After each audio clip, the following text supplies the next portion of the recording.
Hello everyone, Radhe Radhe. কেমন আছো তোমরা? আশা করি সকলেই খুব ভালো আছো। তোমাদের ভালোবাসা আর শুভকামনায় আমরাও খুব ভালো আছি।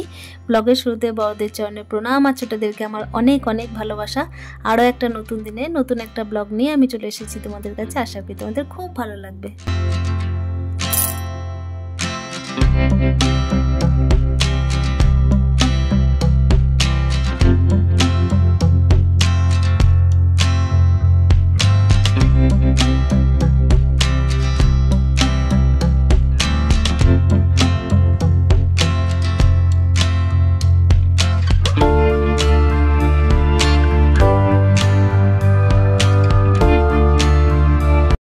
তো দেখো, প্রত্যেক দিনের কাজ তো আমরা মেয়েরা করেই থাকি, তাই না?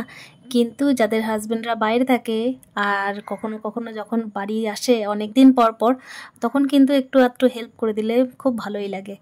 আর এই হেল্পটা কিন্তু অনেক দিন মনে রাখে, যতদিন সে আবার ফিরে বাড়ি না আসুক ততদিন পর্যন্ত এটা স্মৃতি হয়ে থাকে। তো দেখো, আমারও তাই। বৃষ্টির জন্য না চারিদিকে একদম কাদা কাদা হয়ে যাচ্ছে। আর এই যে সিঁড়ির তলাটা দেখছো, এই জায়গাটা সব সময় গাড়ি থাকে। গাড়িটা তো বের করা হয় না, গাড়ি চালাবে কে, তাই না? তো যখন হাজব্যান্ড আসে তখন গাড়িটা বের করে। তো দেখো, আজকে বের করেছে, তাই ভালোভাবে আমি পরিষ্কার করে নিচ্ছি। আর এই যে দেখতেই পাচ্ছে, একটা জার আছে আর বস্তার মধ্যে কিছু জিনিস ভরা আছে। আসলে ডিফান নেই না, সেই জন্য আমি এই বস্তার মধ্যেই জিনিসগুলো ভরে রেখেছি। তো অনেক বস্তার মধ্যেই কিন্তু জিনিস ভরা আছে, কান এসে তুলে তুলে কিন্তু রাখা আছে বন্ধুরা। তো দেখো, আমি সিঁড়ির তলাটা আজকে বেশ তাক করে কিন্তু আমি পরিষ্কার করে নিচ্ছি, কেন কি অন্য দিন আর হয়ে ওঠে না। আর আজকে যেহেতু গাড়িটা বের করেছে সেহেতু তো পরিষ্কার করে নিতেই হবে। আর দেখো, ঘরের ঝাঁটগুলো কমপ্লিট করে আমি চলে এসেছি এবারে আমার প্রিয় বাগান বা উঠোন, যা বলবে বলো, সেখানে পরিষ্কার করে নিচ্ছি সেই জায়গাগুলো পরিষ্কার করে। আর দেখো, প্রচণ্ড পরিমাণে এত সুন্দর হাওয়া দিচ্ছে সকাল সকাল, আর পাখির ডাক, মনটা খুব ভালো হয়ে যায়। আর মনটা ভালো হয়ে যাচ্ছে এই কারণেই যে বাড়ির লোকজন যখন সঙ্গে থাকে, বাড়ির লোক আসলে মেন গার্জেন, মেন লোক যখন বাড়িতে থাকে না, তখন তো মনটা এমনি ভালোই হয়ে যায়। আর কথাই আছে না, হ্যাঁ, একটা কবিতা আছে নিশ্চয়ই, যে সবে মিলি করি কাজ, হারি জিতি নাহি লাজ। তো এখানে আমরা দুজন মিলে যা কাজ করছি, ছেলের কাজ, ঘরের কাজ, এটাতে কোনো লজ্জা নেই বাড়ির কাজ করতে। তো দেখো, বাড়ির কাজগুলো এক এক করে সেরে নিচ্ছি। আর ওদিকে সায়ন্তীকে ড্যাডি করছে কি, বিছানাগুলো তুলে নিচ্ছে আমার সুবিধার জন্য। তার সাথে কি, ছেলের তো স্কুল আছে, তো সেগুলো তো এগিয়ে নেওয়া যায়, আর কাছে থাকলে একটু হেল্প করে দেওয়া যেতেই পারে। তো দেখো, ওদিকটা তো ঝাঁট দেওয়া আমার কমপ্লিট হয়ে গেল। তারপর আমি ঝাঁট দিতে দিতে এদিকে চলে আসছি। আমাকে ভেতর থেকে জিজ্ঞাসা করছে যে আর কিছু করতে হবে। তো আমি বললাম যে না, কোনো দরকার নেই। বাড়ি দেখো, ঢুকে দেখছি যে মোটামুটি একদম পরিষ্কার পরিচ্ছন্নভাবে বিছানা কমপ্লিট করে দিয়েছে গুটিয়ে। আর ওই রুমে কমপ্লিট করে এই রুমেও কমপ্লিট করতে চলে এসেছে। তো দেখো, এটা করে না আমি তারপর জিজ্ঞাসা করলাম যে তোমাকে কিছু খেতে দেবো কিনা। তো বললো যে হ্যাঁ, আমি একটু চা খাবো। তো চাটা দিয়েছিলাম। তারপরে এই যে দেখো, বিছানা গুটিয়ে এখানে দেখো যে সমস্ত উঠোনের মধ্যে ধুলোবালি জমেছে। আসলে বর্ষার কারণে কি হয়, যে টবের যে মাটিগুলো আছে সেগুলো মাটিগুলো না নিচে নেমে ধুলো বালি সমস্ত কিছু জল দিয়ে ধুয়ে ধুয়ে উঠোনে চলে আসে। তো কি করব, সেই জন্য প্রত্যেক দিন এখন উঠোনটা পরিষ্কার করতেই হচ্ছে, জল দিয়ে ধুয়ে ধুয়ে আর কি পরিষ্কার করতে হচ্ছে। আমি তো করি। তো এই দেখো, বস্তাগুলো ভিজে গেছে, বস্তাগুলো ওপরে মিলে দিল, মানে মিলে দিল না, আমাকেই ভালো করে মিলে দিতে হবে। যেটুকু করে ছেলেরা আর তো সেভাবে গুছিয়ে করতে পারে না সংসারের কাজ, তবু চেষ্টা তো করেই, তাই না? তো দেখো, আমি এদিকে পুজো টুজো সেরে আর কি, ওপরের পুজোটা সেরে আমি এখানে গোপালকে তো নিচে রাখি, গোপালকে স্নান টান করিয়ে আমি তারপর ওর গয়নাগুলো মোটামুটি হালকা ফুলকার মধ্যে, ওকে এখন জামা পরাচ্ছি না, সামান্য একটা প্যান্ট পরিয়ে তারপরে গয়নাগুলো পরিয়ে মুকুট টুকুট দিয়ে তারপরে এই যে ইনকমপ্লিট হচ্ছে বাসিটা না দিলে সেটা দিয়ে দিলাম। তো তারপর আমার পুজোটাও সেরে নেব। তো তারপরে এখানে চলে এসেছি রান্না বান্নার কাজে। রান্না বান্না বলতে সামান্য কিছু এই যে ছেলের জন্য করেছিলাম, তো ছেলেকে সেগুলোই খাইয়ে দাইয়ে স্কুল পাঠাতে হবে। তো দেখো, আমি স্নান সেরে পুজো দিয়ে তারপরে এখানে দেখো চুল টুল আঁচড়ানোর সময় পাইনি, এখানে রান্না বসাচ্ছি। তো রান্নার মধ্যে আজকে সেরকম কিছু করব না, কেন কি তাড়াতাড়ি আছে, তো ছেলের পরীক্ষাও আছে, তো ছেলেকে আগে পাঠাতে হবে। সেজন্য আমি রান্না বান্না একটু শর্টকাটের মধ্যেই করব। তো ডাল বসিয়ে নিচ্ছি, ভাত বসাবো ওইদিকে।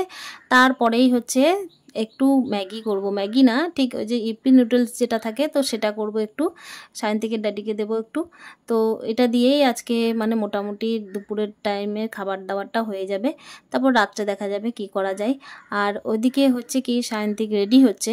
তো সায়ন্তীকে রেডি করতে করতে, রেডি বলতে মোটামুটি স্নান টানগুলো করবে, তারপরে ওকে রেডি করিয়ে ভাত খাইয়ে আমি ওকে স্কুলের গাড়িতে চাপিয়ে দিয়ে আসবো।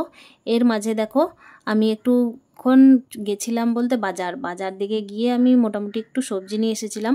তো সেগুলো তো ভিডিও আমার তোলা হয়নি, তো আজকে না হয় নাইবা দেখালাম তোমাদেরকে, তো অন্যদিন আমি দেখাই বাজারঘাট গেলে। তো এখানে দেখো ডালটা বসিয়ে দিয়েছি, আর এখানে এই যে ইপি নুডলস যেটা বললাম সেটা বসিয়েছি একটু, আর ওদিকে ভাতটা তো ফুটছেই, ভাত মোটামুটি হয়েই এসেছে আর ডাল হচ্ছে। তো দেখা যাক, ছেলে তো সয়াবিন খেতে ভালোবাসে, সয়াবিনের তরকারি কিছু একটা করে দেবো। বাইরে বৃষ্টি মনে হচ্ছে আসবে, চারিদিকে বৃষ্টিটা কিন্তু চলছে, একটু একটু করে চলছে। আর দেখো এখনও কিন্তু সেভাবে রোদ ওঠেনি, কিন্তু সায়ন থেকে ড্যাডি বলছে কি যে একটু বুঝে সুঝে না কাপড়গুলো একটু মিলে দিতে হবে, কেন কি সেভাবে তো রোদ না হলেও কাপড়ের মধ্যে একটা বর্ষাকালে গন্ধ কেমন ধরনের যেন উঠতেই থাকে। তো একটু যদি হাওয়া বাতাসটা পায় তাহলে ভালোই হয়। আর এদিকে আমার তো কাজের ব্যস্ততা আছে, ছেলেকে রেডি করতে হবে, প্লাস ঘরের কাজ তো ছিলই, তো সেগুলো করে আমি রান্নাবান্নাটা করছি, তো সেই জন্যই আমাকে একটু হেল্প করে দিচ্ছে। আর না থাকলে তো আমাকে করতেই হয়, প্রত্যেক দিনই করতে হয়, তোমরা তো দেখতেই পাও। কাছে আছে যতটুকু বুঝে সেটাই অনেক।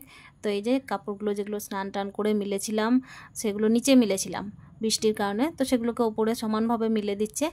আর আমি এদিকে তারপরে ছেলেকে পাঠাবো স্কুলে। তো এখানে দেখো ছেলেকে আমি খাইয়ে দাইয়ে একদম ড্রেস ট্রেস পরিয়ে রেডি করিয়ে দিয়েছি, শুধুমাত্র আই কার্ডটা দিতে বাকি ছিল, তো আই কার্ডটা ওকে দিয়ে দিলাম, তারপর ও নিজে রেডি হচ্ছে। আর ওর একটু মুডটা অফ ছিল, বলতে কি ড্যাডি যেন আমাকে স্কুলে দিয়ে আসুক, কিন্তু বৃষ্টি পড়ছে, বৃষ্টির কারণে তো বাইরে গিয়ে বাইকে করে দিয়ে আসা সম্ভব হবে না, তাতে দুজনেরই অসুবিধা। তো সেই জন্য ওর মুডটা একটু খারাপ। তো আমি দেখো এই যে সামনের গেট দিয়েও যাওয়া যায় আর পিছন গেট দিয়েও যাওয়া যায় স্কুলের গাড়িতে আর কি চাপাতে। তো যেহেতু এখন পরীক্ষা চলছে তাই বললাম যে তুমি একটু সামনে ভগবানদেরকে প্রণাম করে তারপর এসো। তো দেখো বন্ধুরা, ফিরে এসেছি সন্ধ্যের টাইমে। আমি একদিকে রান্না করছি, সন্ধ্যে টন্ধে দেওয়া কমপ্লিট, আর এখানে সায়ন্তিককে ওর ড্যাডি না পড়াতে বসিয়েছে বলতে কি একটু ক্লান্তি আসছে শরীরে, দিনে একটু রেস্ট হয়নি, তো সেই জন্য বললো যে আমি একটু শুয়েই পড়াই।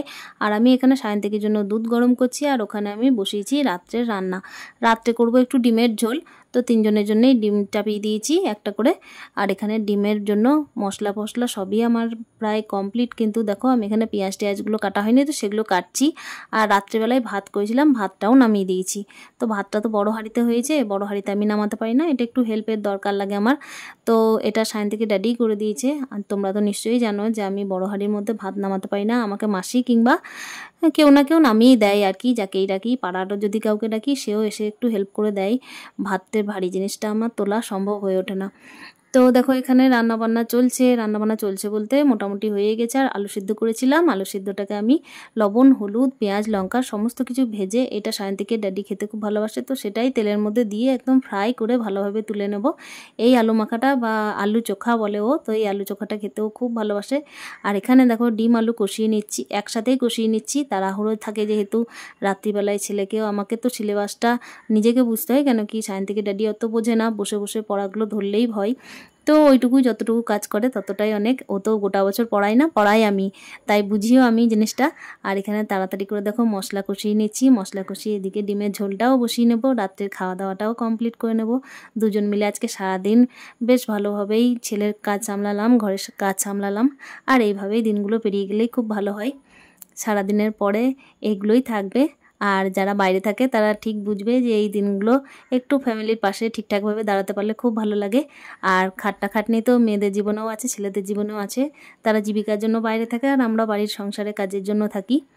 তো দেখো ভাতটা বেড়ে নিচ্ছি। আর আজকের ব্লগটা যদি একটুও ভালো লেগে থাকে তো অতি অবশ্যই একটা লাইক কমেন্টের মাধ্যমে জানানোর চেষ্টা করো, সাবস্ক্রাইব করে চ্যানেলের পাশে থেকো। আর তোমাদের ভালোবাসা আর শুভকামনা আমার সাথে থাকলে অতি অবশ্যই নেক্সট ভিডিওতে তোমাদের সাথে দেখা হবে। তো দেখো ভাতটা বেড়ে নিচ্ছি। আর আজকের ব্লগটা আর আমি কন্টিনিউ করব না, যেহেতু ছেলের পরীক্ষা চলছে তাই একটু ব্যস্ততার মধ্যেই আছি। আর ছেলেকে নিয়ে তো বুঝতেই পারছো, যেহেতু একা হাতে মানুষ সেহেতু তো অনেক কিছুই করতে হয়। আর দেখো দিনের বেলায় লাউ পোস্ত করেছিলাম, সেই লাউ পোস্তটাও নিয়ে নিলাম। আর সারাদিনের যে ব্যস্ততা থাকে সেই ব্যস্ততা কিভাবে কাটালাম তোমাদের সাথে তো শেয়ার করছি। আর দেখো ভাত বাড়তে একটা কথা আমি মাথায় আছে যে তাড়াতাড়ির মধ্যে খেতে দিতে হবে, তবে সায়ন্তিককে আমি খাওয়া দাওয়া কমপ্লিট করিয়ে কিন্তু আবার সকালবেলায় রেডি করাতে পারবো। এখানে ওদেরকে আমি ডেকে নিলাম খাওয়া দাওয়ার জন্য, ভাত বাড়া আমার কমপ্লিট হয়ে গেছে। দেখা হচ্ছে তোমাদের সাথে নেক্সট ব্লগে, ততক্ষণের জন্য ভালো থেকো, সুস্থ থেকো, স্টে হ্যাপি উইথ হ্যাপি মন।